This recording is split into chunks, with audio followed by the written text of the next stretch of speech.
を開催いたします。皆様お忙しい中、ご参加いただきありがとうございます。米国大使館商務部で対米投資を担当している千野と申します。本日は米国エネルギー省による米国におけるクリーンエネルギーの実証と開発のための助成プログラムをお届けします。プログラムに入る前に注意事項がございます。事前にご質問いただきありがとうございます。ご質問はウェビナーの最中に Q&A ボックスに無記名で入力いただけます。すべての質問に対応できない場合は個別に連絡させていただきます。本日のイベントでは同時通訳サービスがご利用できます。画面左下の地球儀マークが言語チャンネルです。発言者のオリジナル音声を聞こえるように元の音声、ミーティングにデフォルト設定されています。発言者が英語で話す場合、日本語に変更すると日本語の通訳音声が聞くことが可能です。バランスボリュームを調整することで元の音声をかすかに聞きながら通訳音声を聞くことが可能です。元の音声を聞かずに通訳音声のみを聞きたい場合はバランスボリュームを一番右にします。それではプログラムを始めます。最初に米国大使館上席商務官ヘザー・コネルからご挨拶申し上げます。ヘザーさんお願いします。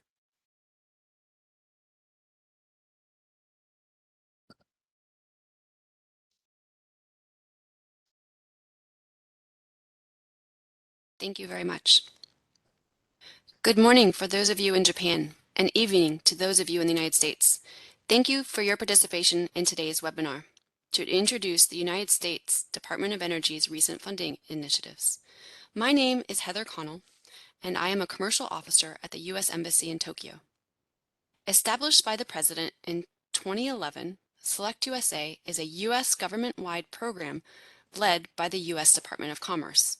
Our mission is to facilitate job-creating business investment into the United States, and we offer several services to do so, including our annual Select USA Summit near Washington, D.C. for potential investors to learn more about investing in the U.S.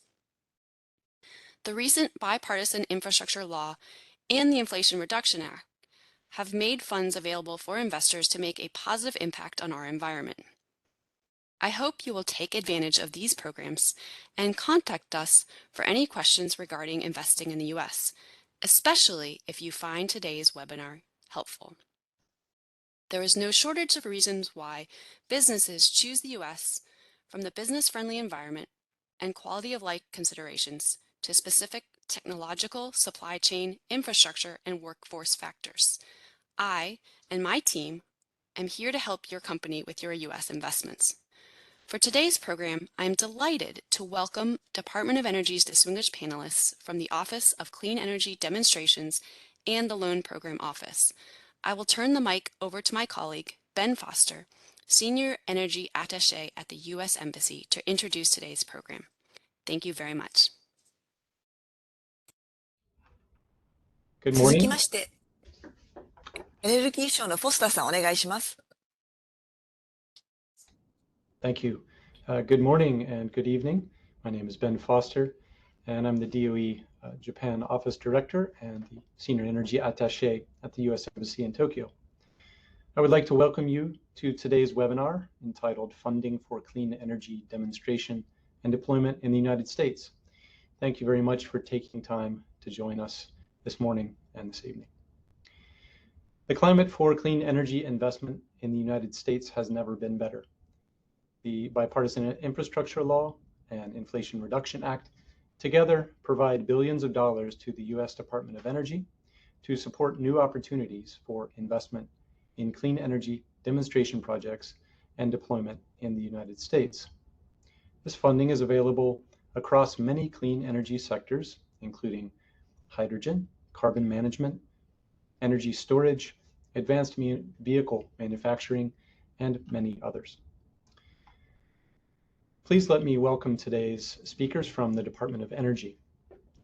Our first speaker will be Mr. Douglas Schultz, the Chief Operating Officer for DOE's new Office of Clean Energy Demonstrations, which is executing on over $20 billion in pilot and demonstration scale clean energy technologies funded through the bipartisan infrastructure bill. He was previously the Director of Loan Guarantee Origination in DOE's Loan Programs Office and has more than 25 years of experience in the energy and infrastructure sectors in the US and abroad. I will now turn the floor over to Mr. Schultz. Thank you, Ben, and good morning to everybody in Japan, and thank you very much for taking the time to join us this morning and learn a little bit about the Office of Clean Energy Demonstrations and also the Loan Programs Office. So I'm going to share my presentation here.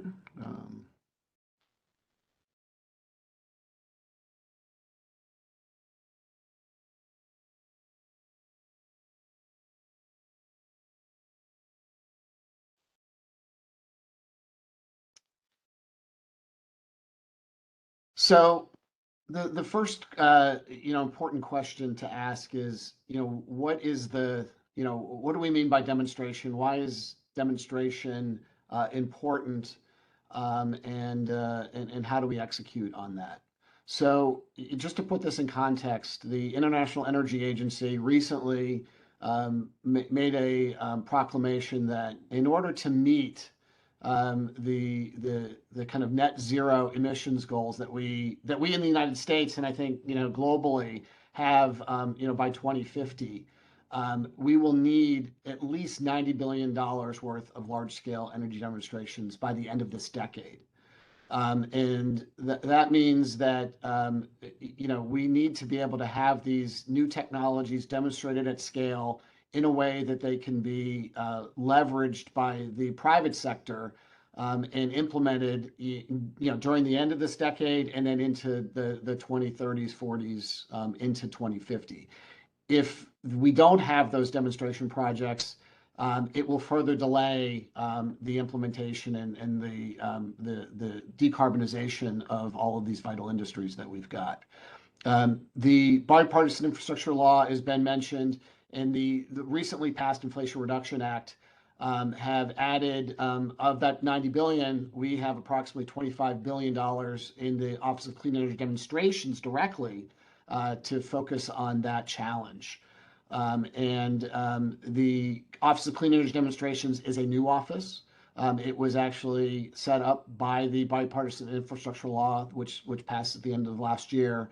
We are really here to provide a framework for implementing demonstration projects in energy across the U.S. economy.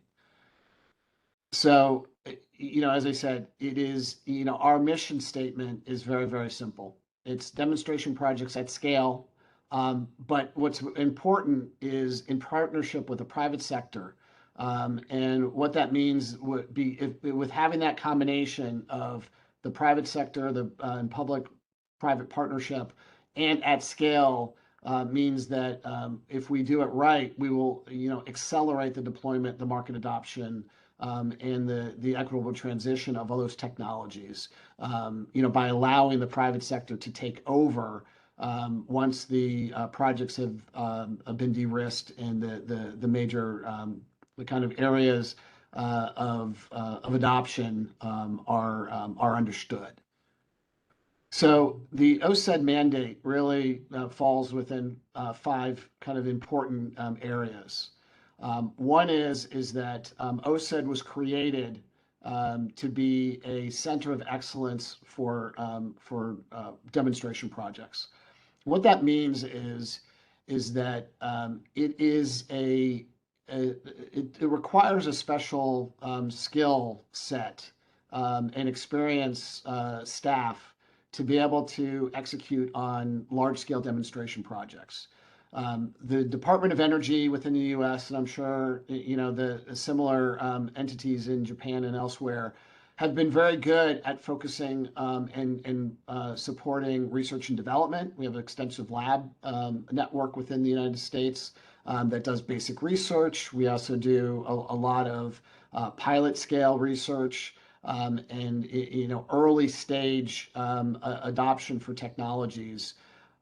Where the United States, and then, similarly, we have the Loan Programs Office, which my colleague Gretchen Kittle will talk about after, that is, supports kind of the later stage development, but there hasn't really been a consistent group within the U.S. government that's focused on energy demonstration. We usually will have the ability to do one project, where our Congress will provide us with funds. It's one project, it's every few years, and it makes it very hard to develop a consistent skill set and a way to execute on projects. We now have a formal office, we have funding across a number of different areas, and what that allows us to do is to basically develop a group that will focus on the specific skill sets that are needed for large scale demonstration. So that's the technical skills, but also the commercial skills as well. These are and financial. These are these are meant to be projects that will interact in the normal economic arena. They will have many risk factors, not just technology risk that are associated with them, but all the normal risks that are associated with large infrastructure projects. And that demands a skill set, but one that we will be able to adopt that will be across all of our technology areas, and one that will be able to to take best practices over time and continue to work with them as well. It's also for a clean and energy and equitable transition. So the way to get there, as I mentioned, is a tremendous amount of investment in demonstration projects over the next few years, leading up to 2030. The office, because of the funding that it has, allows us to go and provide support for multiple projects in different technology areas. And as I'll talk about in a little while, that could be as many as 8 to 10, 15 sometimes projects that allows us to look at different types of structures, different types of regional benefits, and allows all of those projects to to have the best chance of flourishing, and also providing very good examples that the private sector and others, investors and companies and others can look to replicate. We are looking to unlock not just the dollars for these projects, but really to unlock the trillions of dollars of investment that will come from leveraging the private sector in adopting and accelerating these technologies. And so what we really want to do again is provide good demonstration projects that the private sector can evaluate, can learn from, and then unlocking those areas that may be inhibiting investment, and finding ways to break that open so that we can have that leverage. So the type of projects that we're going to look for are going to be the ones that have the ability to be replicated in a large number, and that will also where the the ability to unlock that investment is something that we can do through the government support.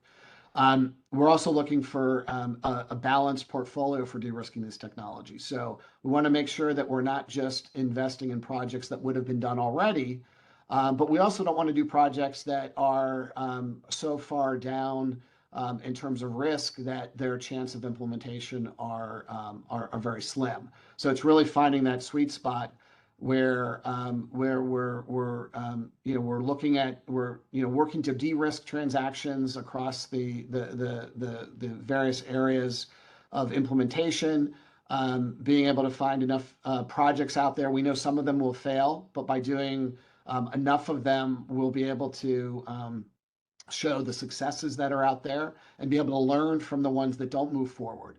And so it's that kind of risk-based approach that where we know some will fail, but we also want to make sure that we're getting enough across the finish line, and we're doing that across all these different technologies. That's going to be something that we're focused on. And then it's engagement and outreach, and really leveraging the private sector.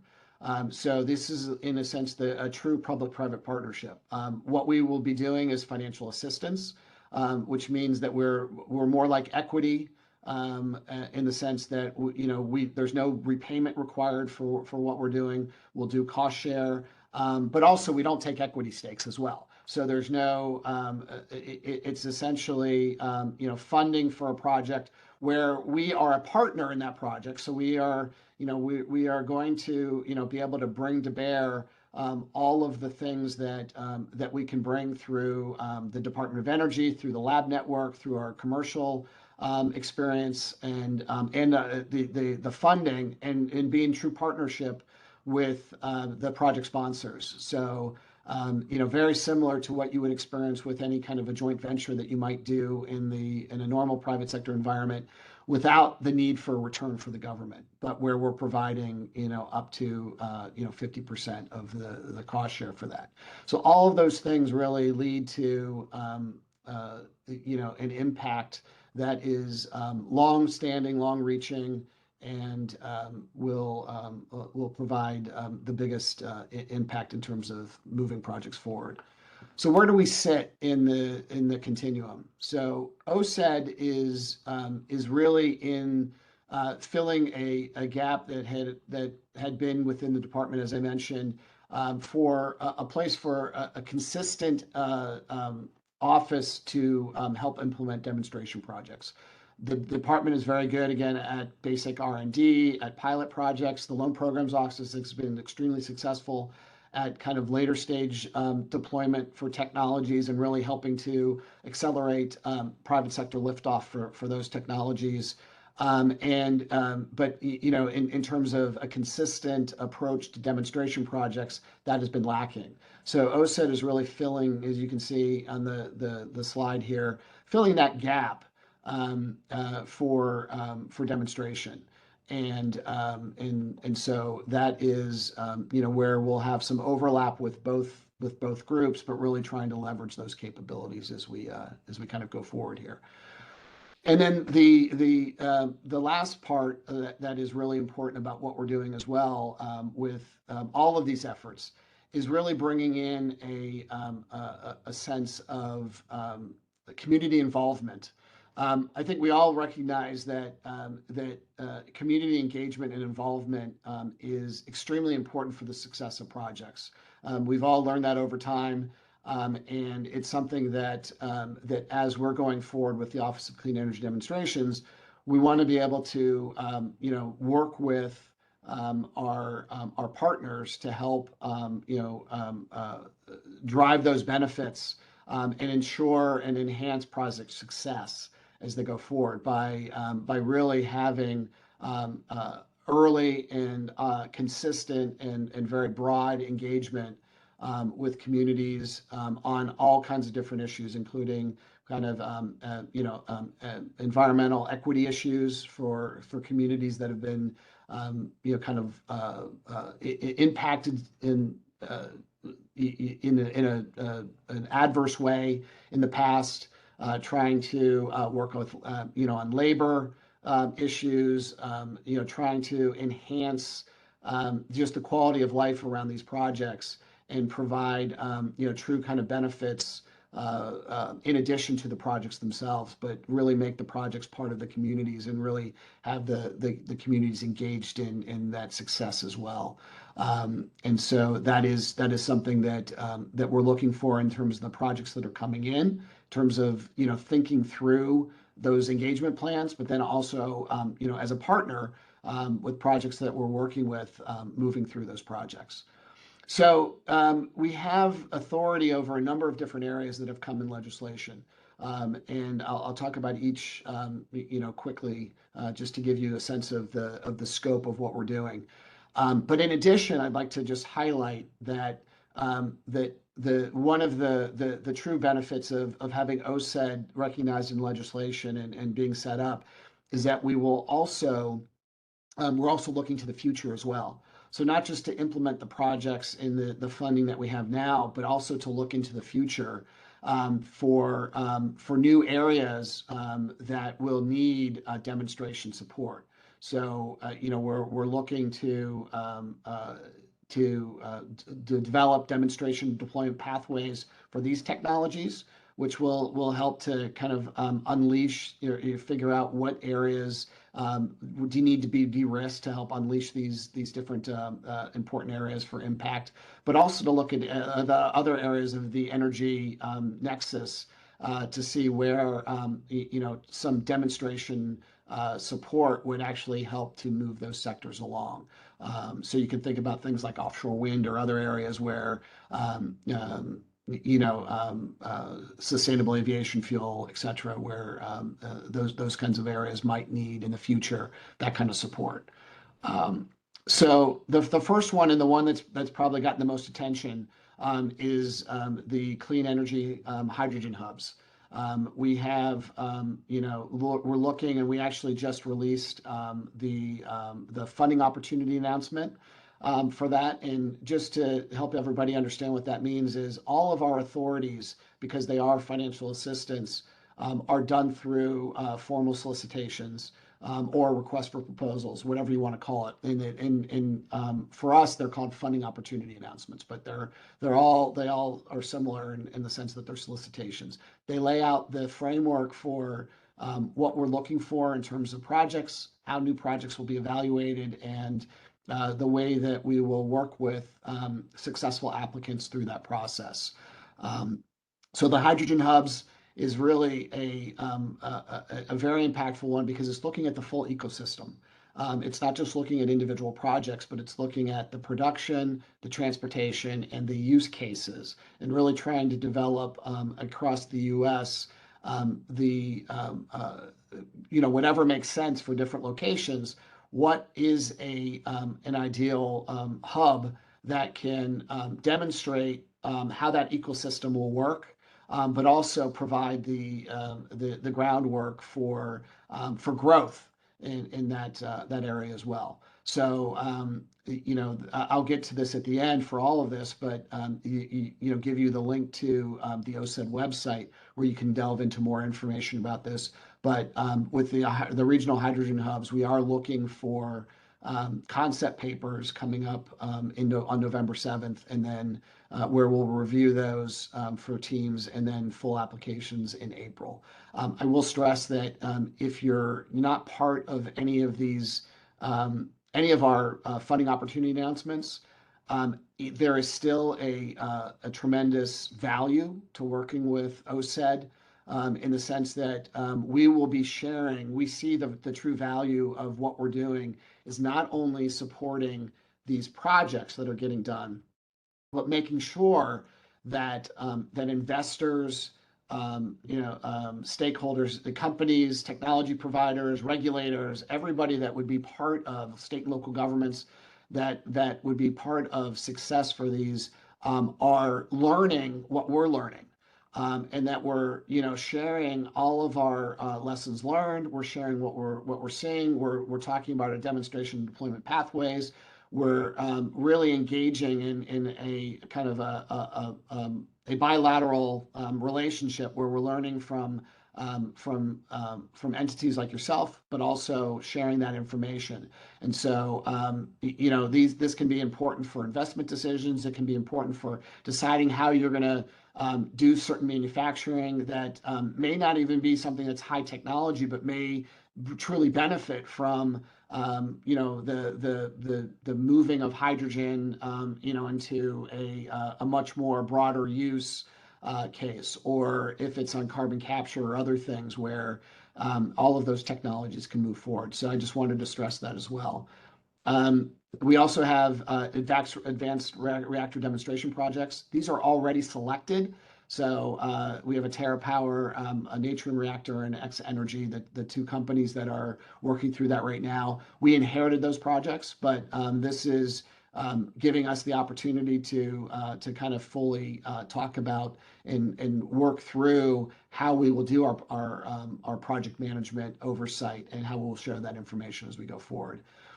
Carbon management is another large provision that we have. We have a number of different areas that we're looking at. We did just issue as well a portion of the $2.5 billion in carbon capture that we have available.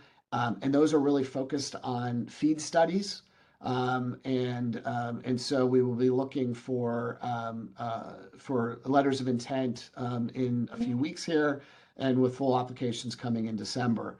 And those are for FEED studies. Then we'll also be issuing later on a FOA for the full carbon capture demonstration projects that will be, sometime in the early of next year in terms of supporting the full life cycle of projects. We also have industrial emissions demonstration projects. These are really important because a third of the economy is these hard to abate industrial projects that not only because they emit CO2 as part of the either the heat or the other processes that they use, but just because of the feedstocks as well that they're using are carbon intensive as well. And so being able to support that is something that we are keenly focused on. We have no existing funding opportunity out right now, and we're still conducting stakeholder engagement. And so you can think of this as all of the chemical processing, steel, cement, all of those different industries. And so looking for active engagement with that, with everybody who might be interested. Long duration energy storage is another area that we're looking at, and we've got considerable amount of authority there. We're looking to issue a funding opportunity in the near future on that. We also have two provisions that are really, really impactful in the sense that they focus on kind of rural communities, but then also on former mine lands. Those are important because it's looking at how can we bring this energy transition to areas that are being disadvantaged by the transition themselves and might be being left behind. And so it's trying to find creative ways with industry to find ways to improve those communities while also bringing them into kind of this energy transition. So with that, I will just show you the website that energy.gov/OCED, OCED. The website will take you to a landing page where you can learn a little bit about the program. But if you go down to the bottom, two important things. Every provision that I talked about, and even additional provisions, you'll be able to click through and learn more about all of those different provisions. And so you'll be able to get information about funding opportunities that we have, what's the next steps in those. It provides very, very good information for each one of those individual provisions. And importantly, on that landing page, there's the ability to put your email address or multiple email addresses in there to sign up for a newsletter and also for any kind of releases. So that way, then, if you do that, you will know that anything that we put out that's public, you will get a notification of that, so that you will, you'll be up to date on anything that we're doing. And then, lastly, if you do want to have any engagement with our office, you can send an email to this the DL-OCED-engagement at hq.doe.gov. And we will talk to all parties, and we want to make sure that we're having a good bilateral conversation, again, helping you to understand how we can work together, in addition to how what we can learn from you as well in terms of the issues that you're having in terms of decarbonizing your different industries and where we might be able to help and support that. So with that, I am very happy and pleased to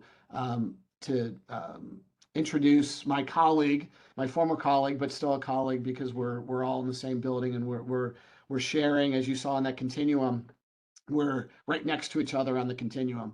But Gretchen Kittle who heads up the external engagement group for the Loans Programs Office, will be talking about all the great work and kind of what happens after you work through the demonstration projects at OCED, what availability there is for continued support and kind of the accelerating all these different technologies. So Gretchen, I'll send it over to you. Great, Doug. Thank you so much. Now we have, it's a hard act to follow because OCED is a very exciting new program that we have at the department. And what I can do is I'll share my screen in a moment here. And as I'm doing that, it's our privilege to talk to you tonight, because as Doug had mentioned, it's going to take a lot. It's going to take a huge effort for all of us to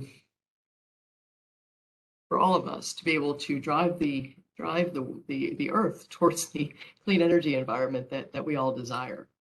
So thank you for your involvement, and we're looking to work with you as closely as possible to take some of these opportunities of huge and time-consuming and long-duration projects that will bring us to a better place as far as clean energy.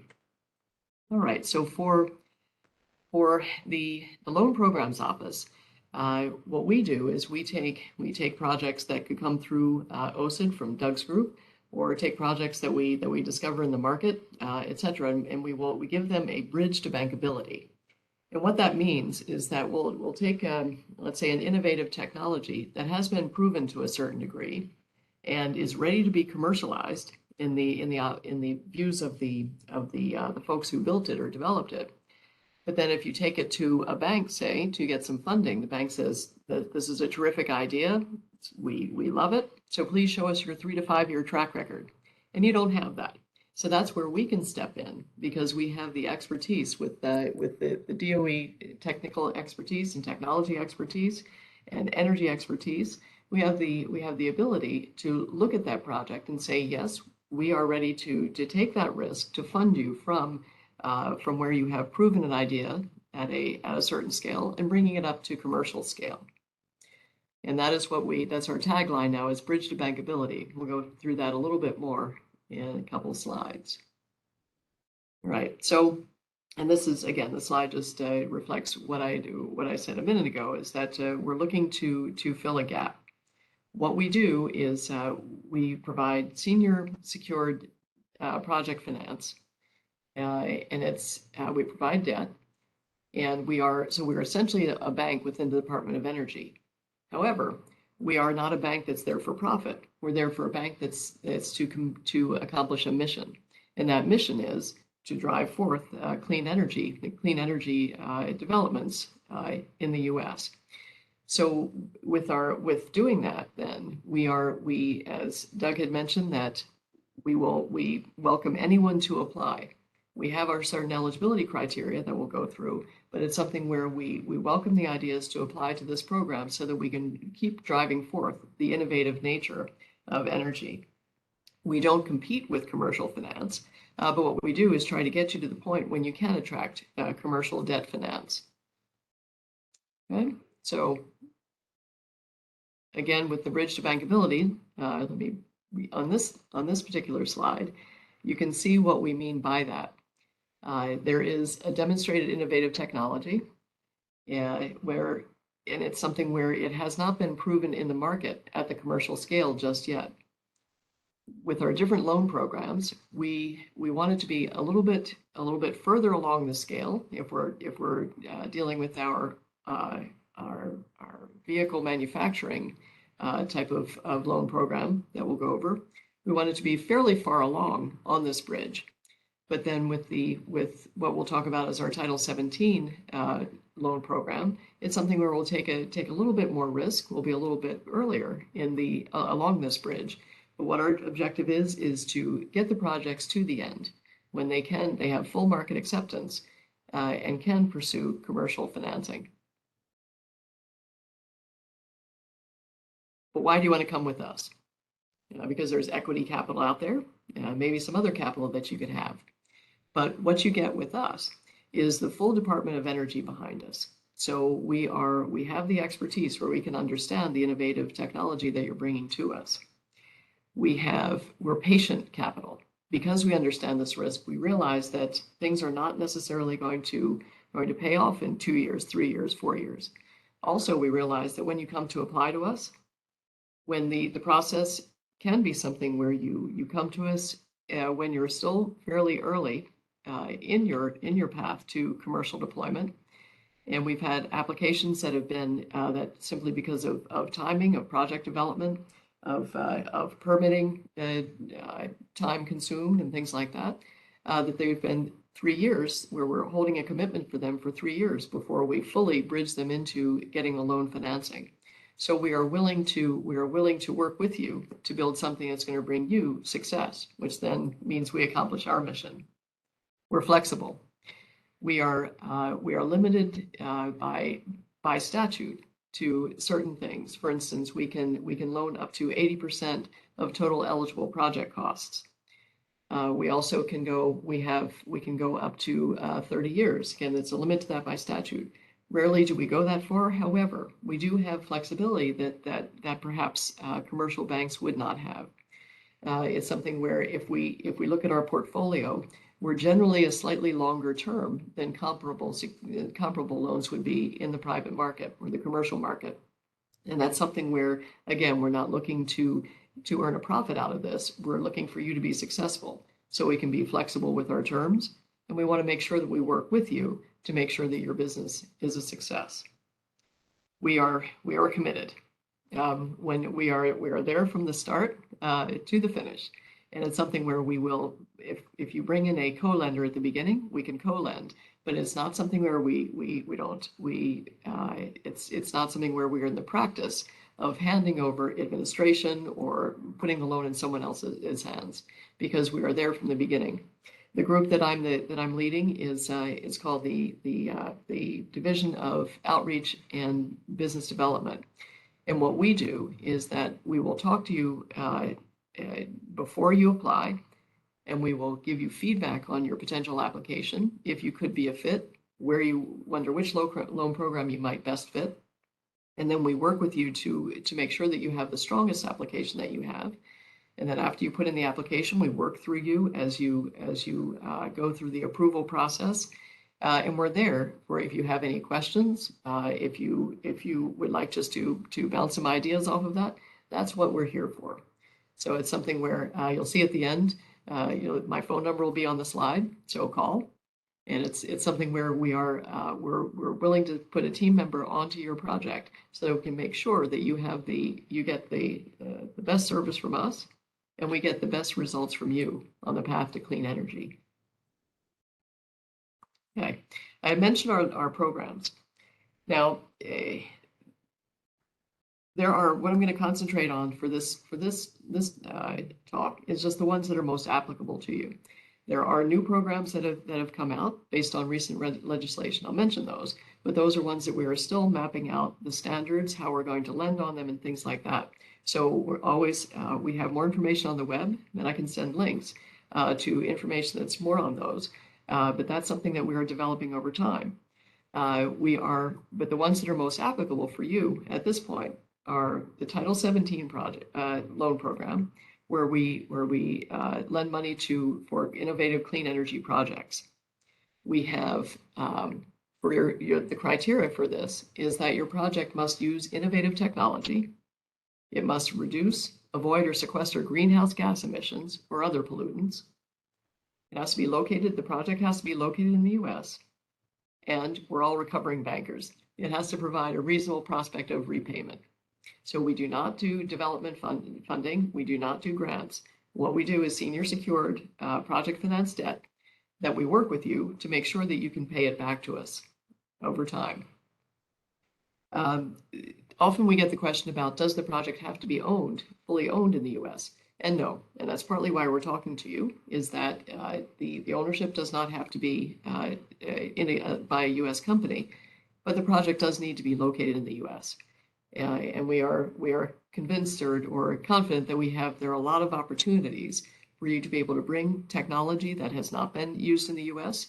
to bring that to the U.S. to explore this, to explore the needs that the U.S. market has to have energy development projects here onshore. Now, and does that mean that you have to sell into the U.S.? No, because that is something where you can export the product. If it happens to be a manufacturing product that you're doing, you can export those projects. So the eligibility criteria is that the project must be located in the U.S. Okay. Now, for the loans and the loan guarantees that we offer under the Title 17 program, we can guarantee a loan that you have from a third-party lender, or we can lend you money ourselves. If we lend you money ourselves, I had mentioned some of the criteria before, that we can lend up to 80% of total eligible project costs, and we can lend up to 30 years. This is the up to. Rarely do we go that far because as a bank within DOE, we look at your business model, your financial model, and we see what can this support. And we look at the market. Is an existing market that you're selling into, or is this something that's going to be developed right along with you? So we analyze the risks, the cash flows, and everything else and see what type of a debt security could this project support. The rates that we charge, sometimes people will say that it's government money, it must be cheap. Well, part of that depends on the security of the cash flows in the project. So what we'll do is we look at each one of the projects that comes in needs to get a credit rating.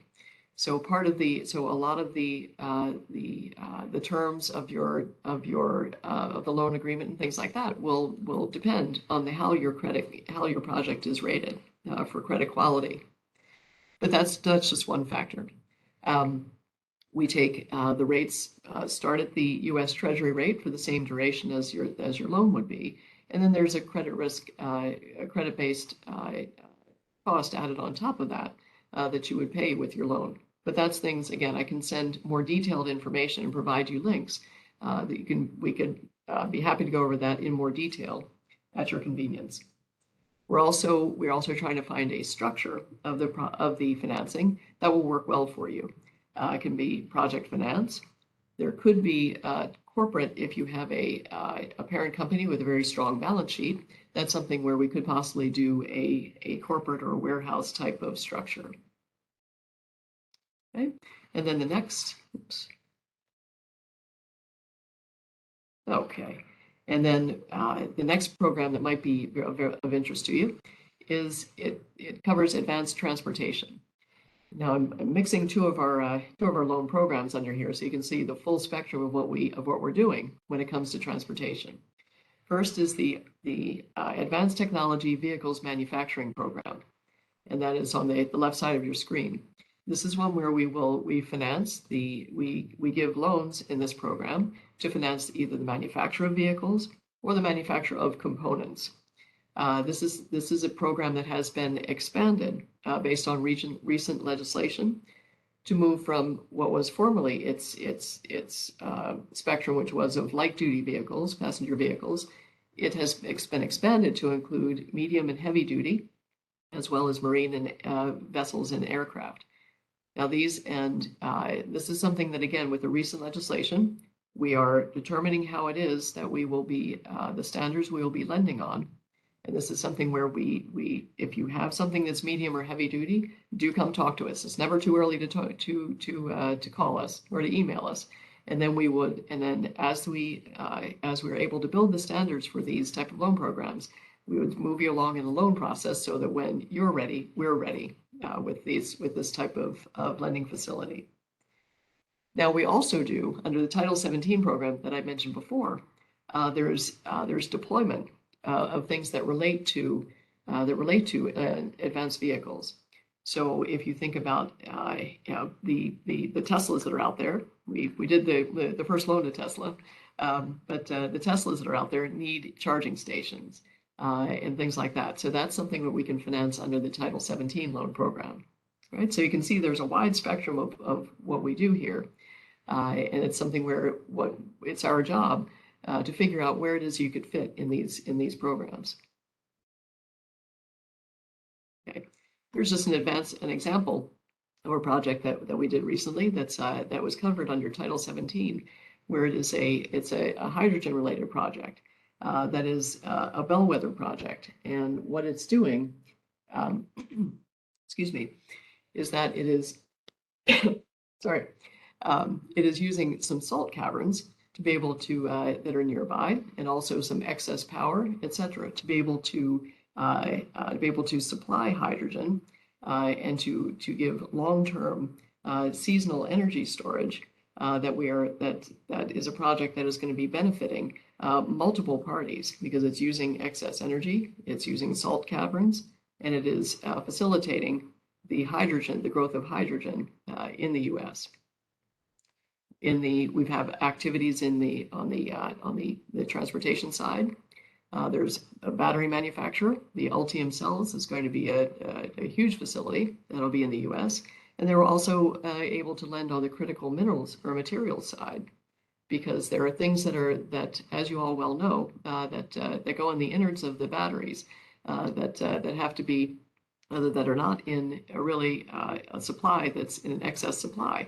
So these are things where we are also lending money to develop one of the components of advanced vehicles. And here it is something where it was to be able to source graphite in a way that's going to help us support the advanced vehicles.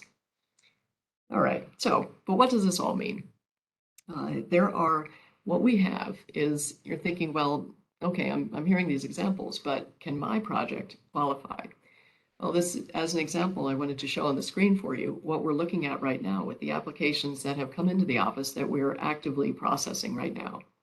We have, at the end of September, there were 91 active applications, totaling about 93 billion of loan requests.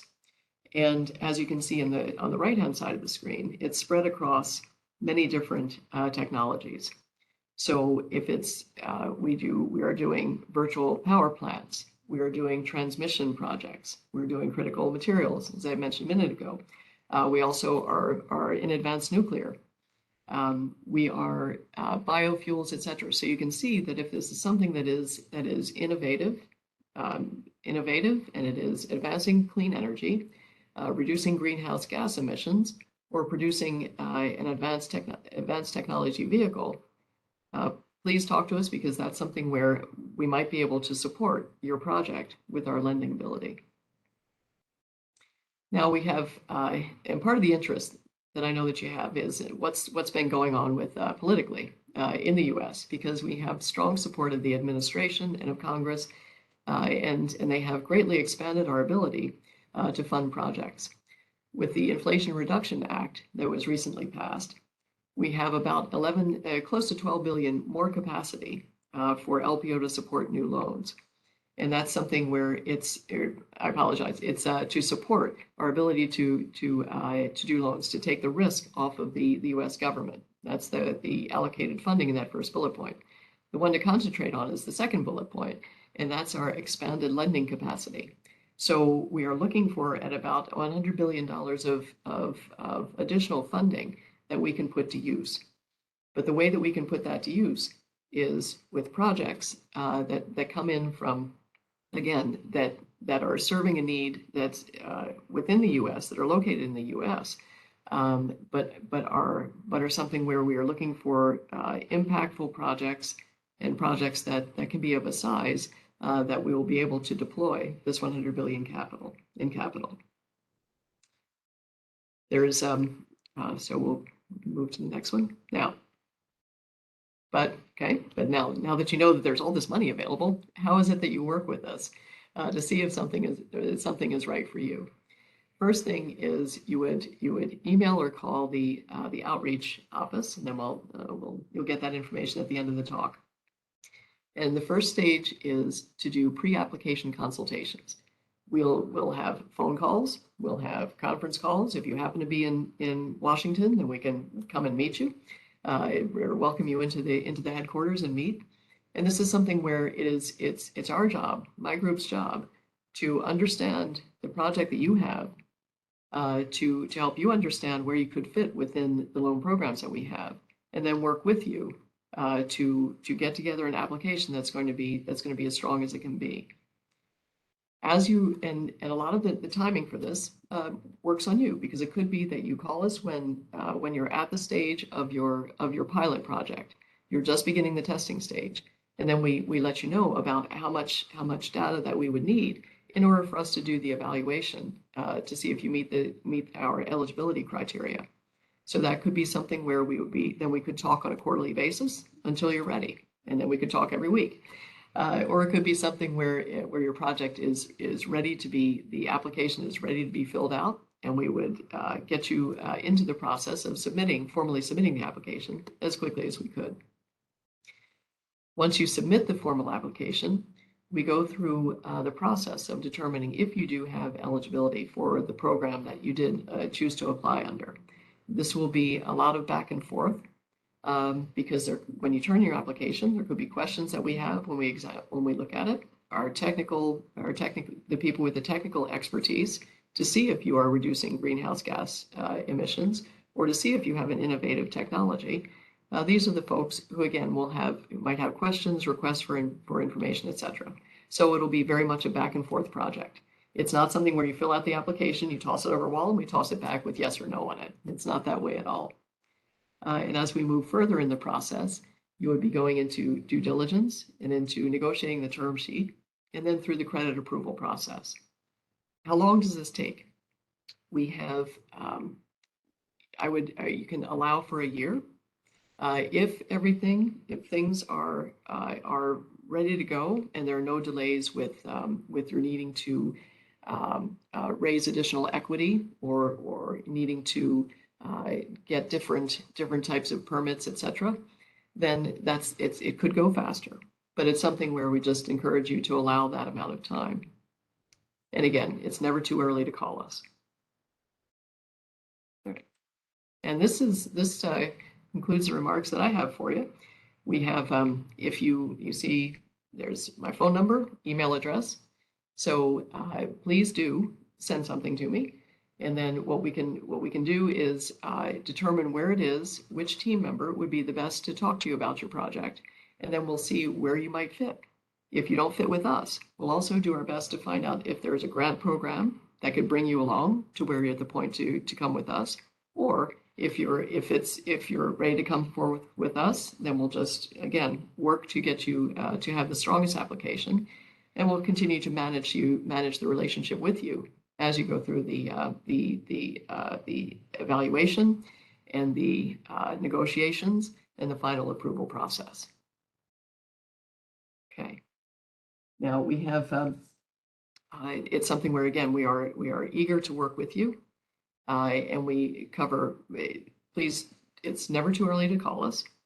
And also if we're willing to spend the time to explore if it's a fit, and we'll let you know sooner rather than later, because we value your time and we want to be as efficient and responsive as possible.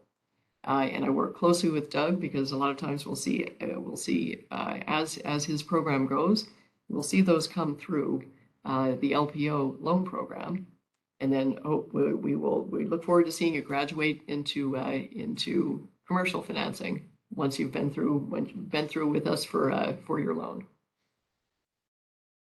So let me turn it over to our host, Ben.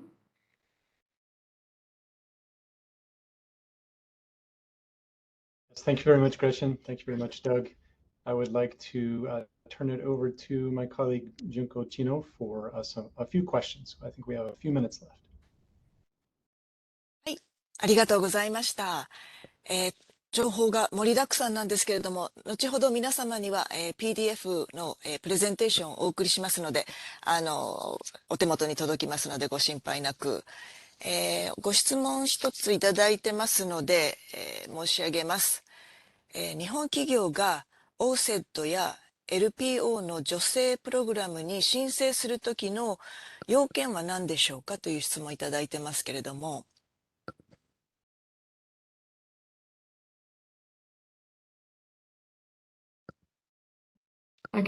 I'll start off with that, Doug, if you want. To make an application, what we do is we ask you to contact us, and again, we'll provide you with contact information. And then we will walk with you to better understand your project if there is a fit within the LPO program for the LPO part. And then if there is, then we work with you. You will send us draft information, we will give you feedback, and we will guide you as to what needs to go into an application. So it's a very interactive process. But first, you look at your project, and for LPO, is it located in the U.S.? Do you feel that there's going to be a reasonable prospect for repayment? You're looking for a loan that you'll be paying back, not a grant. And then we can walk you through the eligibility characteristics of Title 17 and the Advanced Technology Manufacturing Project program. We'll send you information online so you can look at it, and then we're happy to go through it with you. Doug? Yeah, I think all of our requirements are governed through the FOAs that are going, the funding opportunity announcements that go out. But I would say in general, it is something where the prime recipient for the award for the financial assistance needs to be a domestic entity, which means that it's incorporated in the United States and it's majority owned. Does not, I mean, that can still have foreign ownership, but the entity itself generally has to be majority owned. But what I would encourage you to do is, if there is a funding opportunity announcement that you're interested in, and you are looking to be kind of a prime recipient, engage with our outreach team, and we can kind of walk through, similarly to as Gretchen can, kind of, walk through those specific requirements, because many of it are kind of fact-based. But I would also encourage that, as you kind of go forward, even if you might miss the opportunity to be involved in an award, all the awards will be public in terms of how they go forward, and your ability to kind of engage and both with our office and kind of learn what's going on in terms of lessons learned from these projects, and also engage with these projects as they develop. Because we will start, our initial support starts in the development phase, and then moves through to construction and ultimately operations. So there's a lot of visibility about what's going on with these projects. So, encourage you, even if you might miss a window for opportunity, to still stay engaged with us.